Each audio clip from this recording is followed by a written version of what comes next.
That's the nature of psychological preferences. You're going to see for each of these dimensions we're going to talk about, every one of you will prefer one over the other, and, this is a big and, not a but, and you will use the other one as well.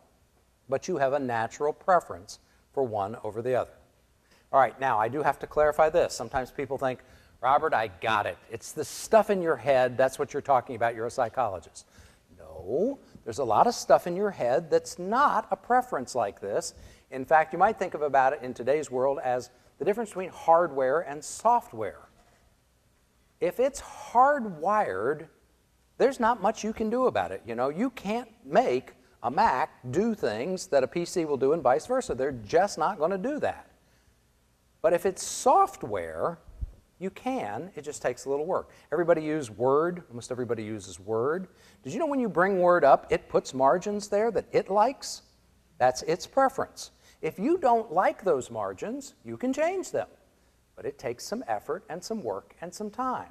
That's the way preferences work. So you're going to learn that you're going to be either an extrovert or an introvert in a couple of minutes. And that has absolutely no relationship to intelligence, which means you could be extroverted and brilliant or extroverted and stupid. You could be introverted and a genius. You could be introverted and be as dumb as Bud's pig, and nobody's going to know. Now, I have always claimed if you are stupid and extroverted, people will know sooner. But they're independent factors. Extroverts and introverts wear each other out. They drain each other's energy. Who's easiest to get to know at work, an extrovert or an introvert? You can't help but get to know them. They're in your office. And if you're an introvert, you're asking this question: when do these people work? And the answer is, they are working. That's what they're doing in your office. They need to talk things out.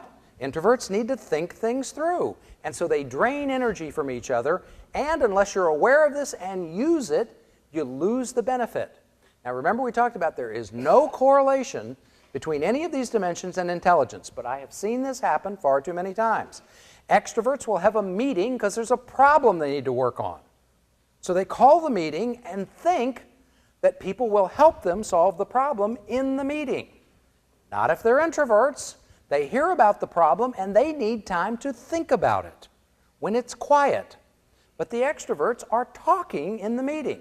So the introverts don't say anything because they haven't figured it out yet, because the extroverts won't shut up. And then all of a sudden, without success, the meeting is adjourned and the extroverts walking away thinking, those people were dumb. They didn't help. So you don't want to do that. So I'm going to tell you how to fix this problem in both directions. And we discovered airline pilots are very much like you. We hire them to be logical and rational. Isn't that what you want? I mean, when the fire light comes on, what do you want them to do? You want them to say, oh, wow, this makes me anxious. I'm in touch with my feelings. How are you guys feeling then?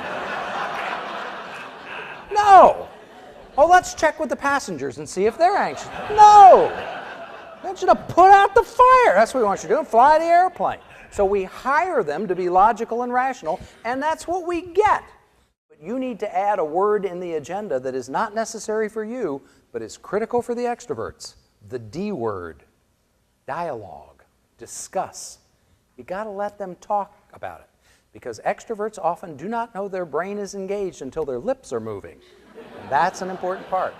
When you're giving presentations, if you're an intuitor, you will like to give presentations the way you like information, not necessarily the way those people getting it. Now, this is going to be important as you get into the big world and you've got to go get money. If you're an intuitor, the people with money are often censors.